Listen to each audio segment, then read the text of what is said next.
Yeah, you see, Bill Maher's not getting fired. No, and he shouldn't be. It's great. Yeah, no, I think HBO's doing the right move, especially, you know, he made a mistake. He apologized for it. I'm sure he feels like shit. He improv'd a joke. Yeah. He riffed a joke. And he's having some black guys on this week. One's a professor who thinks that the N-word should only be for black people. Stop with that fucking rule. Stop with it. Stop with the N-word should only be for black people. It's annoying. And here's why it matters. Because the argument becomes, what, do you just want to say it? That's a bullshit argument. What I don't want is if I improv a joke or if I have a great joke with it or whatever, you don't want your career ruined over something that the same people who ruin your career won't criticize a rapper for saying. That's the problem. It's not that, oh, it's such a terrible word. It's the same people that will get angry at you for improving it as a joke will not get mad at Michael Fassbender for saying it in 12 Years a Slave. They will not get mad at an actor for saying it. They won't get mad at an author for putting it in a story. So go fuck yourself with this 50 levels of rules for one shitty word. It's an awful word. We all know the history. I get it. But when I'm looking at TV and I'm seeing the biography and they're showing Richard Pryor and they fucking... They are covering the name of his album was Bicentennial Nigger. That was the name that Richard Pryor put on his record, and they're covering it. They're covering the word that this comic genius put as the name of his album. It's like it's out of balance. It's fucking crazy. Didn't Pryor kind of regret at the end how much he used that word though? He did. He said he had a revelation about it, and he wouldn't use the word again. He did. He actually felt really bad about the way he had used the word. You're right. He said that after he went to Africa. Do you think that there's any? And I'm just playing devil's advocate, but do you think that there's any argument that like words that affect a community, the context of it is different when it's said within the community as opposed to 100% outside of the community? 100%. It's almost like the word cunt means a lot worse here than it does in England. Of course it does. And of course there's less of an effect. But the social effect should be, if you're a white guy and you're going around saying that to people, you're a racist. And people should know you're a racist. And to me, that's a shitty thing for people to know you are. Yes. Like if you're legitimately a racist, when I was growing up, this word didn't have the weight that it has now.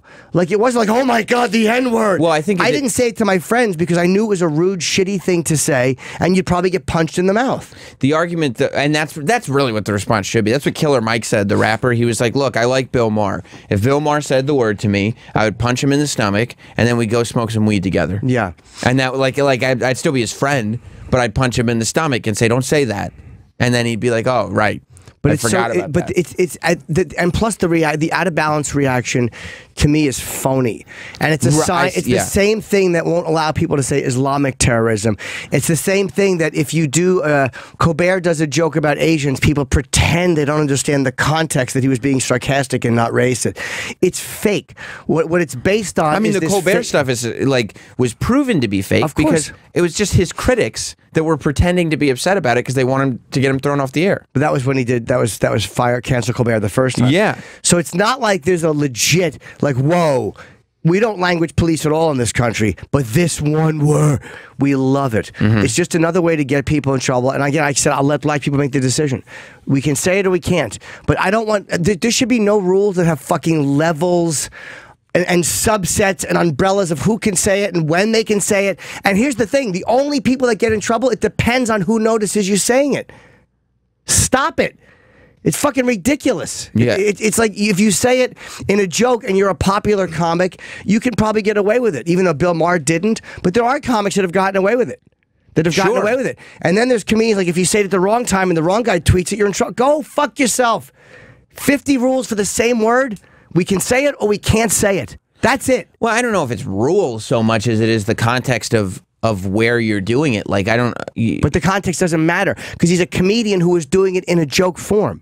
And it's still in trouble. And I think that that's why he's not getting fired for it, because they're like, yeah, like if an advertiser decides, well, I don't want to be associated with that, that's not like a rule per se. That's just this person who's spending money on a show saying, well, I just don't want to be associated with the bad press. Society, okay, rules of social interaction. I don't mean rules that are written down, or because they won't write it down. I asked them one time in a meeting to write it down. Who? When I was in a meeting with Opie, with Anthony, and with Tom Chiasano, and the lawyers, the CBS lawyers. We were at a meeting over at CBS. We were doing a racial joke and stuff like this. And I'm like, and I'll never forget saying, well, how come this guy could say that? And Tom goes, well, it's like they're the same. It's like when your brother says something about you if you're Irish. That was the example he gave. I think a comedian at the time had an ad on K-Rock, and he was doing some Asian joke because he was Asian. I think that was the point I raised. I'm like, that's fine, but what? And then he goes, the Irish brothers. I'm like, will you put that in writing? Will you write that down so you can't just fucking come back and fire somebody for making the joke? They won't put it in writing. So it's like this vague shit where if somebody complains and the complaints keep going and it's arbitrary, so it's vague. It's this smoke. It's just smoke. And if you happen to walk into the cloud of smoke, you're fucked. But if you stand outside the cloud, you're not fucked. Yeah, I mean, but that goes back to the same thing that we brought up earlier, which was words being used within a community by the people in the community. And when did I say this, by the way, Rich and Law? And if I did, I certainly didn't want a penalty for it. Yes, Rich. Hey, hi, Jim. Yeah, I just thought it'd be fun to remind you. I thought of this yesterday when you were talking about this as well, that I guess you changed your mind on this. But I remember on one of your stand-up specials, you said you actually agree with the one PC rule that white people shouldn't be able to say the N-word, even if you're doing a Richard Pryor bit. No, I think what I was talking about, dude, I've never once said people should be penalized for saying it, ever. No. There's a huge difference between saying, what I was saying is, you don't want to try, like the white guy who tries to get away with it. But that shouldn't be, you're fired for that. Because I've seen white comedians do that too, where they just want to be the hip white guy that can say it to a black guy and get away with it. But that to me was just being a fake, and that to me is what I was against, if I remember the bit correctly, because I kind of remember what I was thinking of when I said it was some comedian who had done the joke, and I felt it was gratuitous.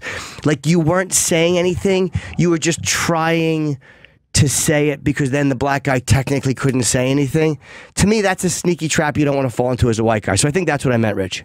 Right. Well, also, and of course, then that was part of your, it was a joke. It was part of a routine, and now you're talking more, contemporary issues and stuff. But yeah, and I've never wanted to see anybody penalized for it, dude. If you remember correctly, of course I defended Anthony in one of my specials. I also defended Donald Sterling. I've defended a lot of guys. I defended the Duck Dynasty guys for saying what they said about gay people. I always stick up for people. Yeah, you definitely didn't mean that anybody should be penalized. Yeah. But I think the joke was just that, it's like people, we don't come off well. Fair, yeah, absolutely, dude. And I'm fine with black people not liking white people saying it. And I'm fine with people being uncomfortable with white people saying it. What I'm talking about is this next level of, you can't, you're in trouble. That's what the problem is. That's absolutely, like, I don't like when white guys, when a black guy walks in the room and the white guy goes, yo, what's up, man? That makes me uncomfortable because I think that's fake. It shouldn't be illegal. You shouldn't be penalized for it, but you look like an asshole. But that's just about, that's almost as offensive. Thank you very much, Rich. I appreciate it. That's almost as offensive as any word is. Yeah. To dumb down your speech and to change your... That was a mistake. Yeah. To dumb down your speech and to change your dialect because somebody's walked in the room. Why is that not like outrageously offensive? It should be, right? Yeah, I'm sick of, and then people tell you about the history of this word. You're right. But if we as a culture said that this is the only word that nobody will say because it has such a horrible, fine. But it's not that way. Now you can't say midgets. Now you can't, and it's not that you want to say all these words. It's that there's a harsh penalty for saying all these words, and they're career-ruining words. Like, that's where it gets crazy. Yeah. And it's fucking ridiculous. But it's not even about the words anymore, I don't think. It's just about the culture of outrage. Yes. And because even if nobody ever said any of those words ever again, you'd still find a reason to get people in trouble. Yes, you didn't react strongly enough when someone said a microaggression. Exactly. You weren't as angry as you should have been. You laughed at a joke that contained a microaggression. Right. Why don't we just admit what we are? These are all triggering. Yeah, You're triggering. We love just watching people swing by the neck. We don't like to admit that, but that's where all of this comes from. We love watching people get fucked publicly. Yeah, that's true. There's this thing of, and I feel like it's ever since bullying became this sort of cause du jour where the word bullying is like the worst thing you could call somebody is a bully. It used to just be, bullies were in school and you dealt with them and you got over it and whatever. But now bully is like the worst thing, and adults are called bullies, and it's crazy. But when bullying became the worst thing you can do, nobody was allowed to tease anybody anymore. And so I feel like what happened was you started finding people that you could label as, he's a bad person, she's a bad person. Well, when you say this word, it means you're bad. And when we find a bad person, we can bully them. There's a human instinct where you need to get this out. And the fact that, like, nobody can pick on anybody anymore is making it so that, well, we have to find somebody doing something wrong so that way we can all gang up on him. And there's a story now. Bill Maher's ex Coco Johnson suggests he may have used the N-word with her, but like while they were together, but denies he's a racist and says he made a house nigga comment for shock value. Here's the now because now they're going to his ex. He's used the word. Who gives a fuck if someone has used the word? I don't give a shit. And I don't even think he was using the word for, like, the whole, like, it was for shock value. It wasn't shock value, because to say that Bill Maher dropped an M-bomb for shock value makes it seem like, 2 days before the interview, he's sitting there going like, oh yeah, and then I'm going to drop this word, and I'm going to get everybody talking. As opposed to a comedian who's trying a joke, and you could tell in the thing, realized right away, oh, I probably shouldn't have said that. Well, that didn't work. Oh, no, that was too far. That's where people are liars, because, like, anyone who sees that story should say, so what? Like, I can see people like 18 and under may not have used the word, or young, but anybody over 30, you're going to tell me you've never said it or thought it? Like, even in a stupid moment, maybe you've not said it angrily to somebody, but you're going to tell me you've never thought that word in relation to somebody in an angry way, or said it like what? But you're never going to get white people to admit that. Black people admit it. Hey, black people, have you ever had an annoyed thought at white people? Yeah, absolutely. They'll tell you the truth. White people? No, never. I've had annoyed thoughts at people. I don't remember what ethnicity they were. I don't see in those terms. Do you understand, like, the things that caused all these problems for all these years, which is white people being full of shit about race, like pretending that things were equal when they weren't, pretending things were equal when you couldn't eat at the fucking, well, they're separate but equal. No, it wasn't. Black people were getting shit on. That same racial dishonest nonsense, it's the same shit that's forcing white people today to go, no, I've never thought a racist thing. Not me. No. Yeah, you were around back then. Like, you're like old people. Like, you were there then. What? Or even young white people who are acting like they just don't see it. It's this fucking weird guilt. At one point it was an ugly thing, and now it's not based in ugliness or based in racial aggression. It's based in guilt. But it's like, when will white people just finally admit that there are racial thoughts and racial feelings you have and things that are unpleasant? It's okay. Just be truthful about it. When is that ever going to happen? Because all this nonsense happens because white people are afraid of being exposed, and they're afraid of having a real conversation with a black guy where they might say something that exposes them as being so all they do is they fucking look at other white people and go, look what you said. Look what you said. Right. Fucking shut up. Because if I can point them out, fucking assholes, I'm good. Of course. No, because he said I wouldn't say that. That's why I'm so outraged. I would never. Can you believe that? Hey, brothers, can you believe what he said? Oh, it's fucking crazy. Do you think it gets better? Like, say 20 years in the future, do we just go, you know what, stop with all this? Never. You don't think there's a bounce back? Never. I know there's not a bounce back. Not only do I not think there's a bounce back, Trump is in a way a bounce back. Yeah, we've talked about this before. I think that was what I said, that Trump is the only He's an attempt at a bounce back. And like, if other politicians just weren't so PC, he wouldn't have been elected. But the fact that he's the only one who really isn't, people just go, oh, this is how sick of this mindset that we're thinking, not about race but about all of it, just about this fucking blindness, this dishonesty. People are a little tired of people communicating, and just everybody being precious. Yeah, everybody's so precious about everything. Everybody's feelings get hurt so easily. And this is another myth too. Yes, hello, Jack in Florida. Is it about my penis? Yeah, being I couldn't think of a funny line. It's okay, don't worry about it. What's up, Jack? Another one. Hey, buddy. Hey, guys, you just stole my thunder. You're right. Trump is the catalyst for this. What's great is I'm sitting back. I'm a combat vet right-winger. You know, I have liberal tendencies. But I'm watching you guys eat each other. Your lefty, the lefty, not necessarily you guys. We are sitting back and just laughing. Now, when we say something right-wing or politically incorrect, we have no repercussions now because we're expected to. We don't care. Trump's our man. He's got our back. It's sort of that atmosphere going on now. So now your lefties are eating each other and it's gobbling each other up. It's a feeding frenzy of who's going to out-PC each other. Well, hold on a second, dude. Hold on a second, Jack. But by saying that's part of the problem because it's not just the left. The right just did it to Kathy Griffin. I know the left went after her too, but the right relished in her downfall the same way the left would relish in a conservative doing it to Obama's downfall. The right relish, they're not as politically correct. Yes, relish. They relish. Like I said, they're relishing it. But her own left is the only one that terminated her. CNN. Hold on. Okay. No, but I'm saying it's not about being a liberal or conservative. It's about who we are as people. He's saying because I think he's saying the right is eating their own. No, he's saying the left is eating their own, and the right is more relaxed and just enjoying it. Oh. But they're not more relaxed. They're also just as big a part of the problem.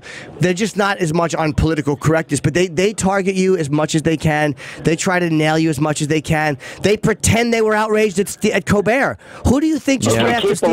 Keep believing that, Jim. We're letting you guys eat each other. Trust me. Okay, you guys are firing. Yeah. You keep believing that. We're enjoying it. We're tweeting about it. And you're saying and you're saying you guys like I'm a liberal police. Like, what are you talking about? I'm talking about the powers that be and the left-controlled media, which is 95%, left-leaning Jewish-controlled. You know that. Oh, the Jewish control. Okay, so you should just say like it's not about when you say Jews. White, when they say white guys, like Jewish people exclude themselves from the white population. Just ask them. Oh my God, Jack, look. When they say white, that's code. That's code for white Christian. You can get see now. This is what your agenda is. Don't get scared, guys. You won't lose your job. You're not scary, Jack. I get it. Jack, wink, nudge, nudge. We got you. You're not scary. There you go. Now he hangs up. You're not a scary guy. Jack, you're not. You're allowed to talk. You hung up because we were letting you talk. Yeah. You're just full of shit. Because it takes you... Another fake maverick who thinks he's really telling some truth. You could call back. You're not a scary guy. You don't think he nailed you? No. It takes 45 seconds to devolve into ridiculous conspiracy theory nonsense. But that's that full of shit attitude. That's that we're sitting here just relaxed. And then he jumps off the phone. Of course he does. Wow, that was really relaxed, Jack. And I'm sure... Whoa, the Jews did it. Donna! Right. Shut up. And I'm sure he's also the same guy. I'm being accused of having white supremacist ideals. Can you believe that? Not me. I just call it like it is. Ugh. But again, that fake... I'm in the position of moral authority. That's just a code word. The Jews are doing. Yeah. The fucking conservatives. As if it's not the same on both sides. When it came to Stephen Colbert making that Trump remark, the liberals were fake because if that was about Obama, they would have fired him. And the conservatives were little fake cunts because they're the ones that went after him in outrage. So you're the exact same, Jack, and you've separated yourself thinking you're this unique, different guy. I see it. I see it. No, you don't, because you just jumped off the fucking phone. No one hung up on you. No one was doing wink, wink. I just don't agree with you. I think that cornball, the Jews did it attitude is just fucking weak and it's stupid. Of course That's not scary. No. Ugh. There's nothing worse than a guy who thinks they're being a truth teller and then they jump off the phone. Right. You're not this fucking brave truth teller, stupid. I got it on the air. Yeah. Hold on a second, Kevin. Yes. What's up, Kevin, in West Virginia? Oh, now. Well, I was going to remind Jim, first of all, that he defended Paula Dean for what she said 30-plus years ago. Yes, I did. And Jack's not a conservative. He's somebody pretending to be a conservative so he can be outraged. And I will tell you, I'm 48 years old. I have thought it. I have said it. I have told people that I said it to back in the day. Now that I'm older, that I wished it never come to that. I have evolved since that time because times have changed. I try not to use it, but I've been put in positions since then that I have used it. It was appropriate for when I have used it since then. And you're right. Everybody, conservatives, liberals, progressives, libertarians, they all have the same damn flaws. that guy, he's full of shit. Jack is. He's not a conservative. Day-to-day conservative. The word Jew, the N-word, the S-word, the honky word, none of that goes through our minds. We're just worried about getting out there and making a living like everybody. Well, some of those words go through our minds. Let's be honest. All right, thank you very much, Kevin. I appreciate your call and listening. We have to break soon, but before we do, Jack has called back, so we'll take Jack's call again. Why? Well, because I don't want to get into a whole Jew conspiracy thing, Bobby Fischer, but I will talk to him if he wants to say clear the record about anything. Yes, Jack. I don't know. I heard you maligning me. I had to take care of business. I do have a job too. But go ahead. I mean, yeah, you used one word and then you then ran off on that and you excluded everything else I said. Nice smoke screen, nice diversion. That's why it's not going to work. Jack, that's the fact is we're watching you guys. We're watching you guys just implode after the election. Who's you guys? It's marvelous. Who's you guys, Jack? Jack, who's you guys? Who's you guys? Everybody who's not a Trump supporter. We're just watching you guys implode. Everybody who's not a Trump supporter. Yeah. You're watching everyone implode. Don't you see every day in the media there's some ridiculous PC thing happening? Yes, people losing their jobs. You guys just spent the whole morning talking about it. Yes, dummy. So what are you doing acting like you're calling us, reading us the Riot Act when we've been saying that for years? I've been saying that for fucking years. I commented on it, and you didn't like my take on it. Because it's getting off the subject. Like you're the only one who can have a take on something. You can have a take on it, but when you're going to talk about the Jewish control, that's something that dummy says. I said that word once. I mentioned Jewish people. It's a known fact that Jewish people own your network and every other network. You deny that? To be honest with you, I don't know who. Thank you. That pause said it all. Jack. Hold on, fake Maverick. Jack, hang on. I don't know who owns SiriusXM because they got bought out by Liberty Media. So I really don't know who owns SiriusXM. I don't know. Well, just who owns it? No, I'm asking you. What's your boss's name? What's your boss's name? My boss's name is Scott Greenstein. Sam Roberts. He doesn't. I thought it was Jason Ellis. Yeah, Jason Ellis is the boss's name. Jack. Jack, are you breaking the news that there's a lot of Jews in show business? We all know that. Get him and get Jason Ellis off this channel. Jack, can I ask you? Who owns SiriusXM? I'm telling you, I don't know. The Vagina and Bitch Show too, please. Will you please? I don't know who owns SiriusXM. I genuinely don't know. And Jack, before we talk about like, is Ted Turner Jewish, by the way? Hold on, hand me that, please. Hand me that. Okay. Oh God, Ted Turner, you had to reach. I'm asking. I don't know. I'm asking. He's the guy who owned the media company. I don't know. Probably is he a Jew? But then again, he could be. Is he a Jew? And He's the president of NBC. No. You said owning the companies, and I'm saying, is Rupert Murdoch Jewish? Yes. John Malone owns Liberty Media. Hold on, Jack. Hesitation. Jack, hold on. Travis just spoke in my ear and said John Malone owns Liberty Media and he's Irish. Well, that's just a new takeover there. It was Rupert Murdoch, right? No. Rupert Murdoch never. Do you understand how you don't know what the fuck you're talking about? You talk about other people doing stuff, and look what you just did. Rupert Murdoch, first of all, I don't know if Rupert Murdoch is Jewish. He owns News Corp. He never owned SiriusXM, to my knowledge. I don't know who owned it before.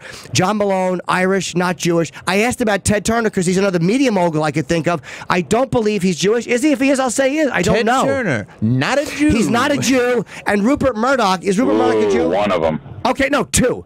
The one you mentioned. Gerald Levin is the CEO of Time Warner. Michael Eisner is CEO of Disney. Edgar Bronson, Chairman and CEO of Disney in 20 years. Edgar Bronson, President and CEO of Seagram Company. But why do you? Sumner Redstone, Chairman of Viacom. Dennis. Yes, dude, there are General Electric. Peter Turner, President of Jack, I don't want to turn you down. Stop talking over. I'm going back and forth with you. You asked the question. You got an answer. This is what your problem is. You want to win the argument. Did I answer questions? You didn't answer me about Ted Turner, and you didn't answer me about Rupert Murdoch, and you mentioned my company, and you're wrong. You had me call back for this? God, you're embarrassed, aren't you? You had me call back to embarrass you? No, you just Gotta go back to work, fellas. you do that, baby boy. You run on back to work. Is Rupert Murdoch? Is he Jewish? I'm looking at it. They're saying he is or he's not. I really don't know or care. What difference does it make? It doesn't make any difference. But it's a guy like this who calls up and we didn't hang up on him. He's a dumb guy who has these conversations with people, and this is his method of argument. Did I tell you? Did I tell you? And I'm like, hey, dummy, I'm not your fucking wife. That's not gonna work with me. So, John Malone, Irish, and are there a lot of Jews in show business? Yes. Yeah, he named a bunch of Jewish people. He got you. But just don't say it because you've heard other people saying it. It's also not like it has nothing to do with what we're talking about. Plus, the argument that Trump supporters are watching the non-Trump supporters eat each other is like maybe from like 6 months ago, but MSNBC has become the biggest thing in news, and Stephen Colbert is the biggest thing in late night. Like there's and where's all the Trump supporters? And again, not even shit on Trump. Where's the brave Trump supporters getting Bill O'Reilly his job back? Like where's all that? They almost lost Hannity. Like you almost lost Hannity. Where are you guys? Got Tucker though. He's killing it. Yeah, he's doing good, crushing. All right, well, let's take a break. We got Bill Burr coming in a little later. Yeah. I got some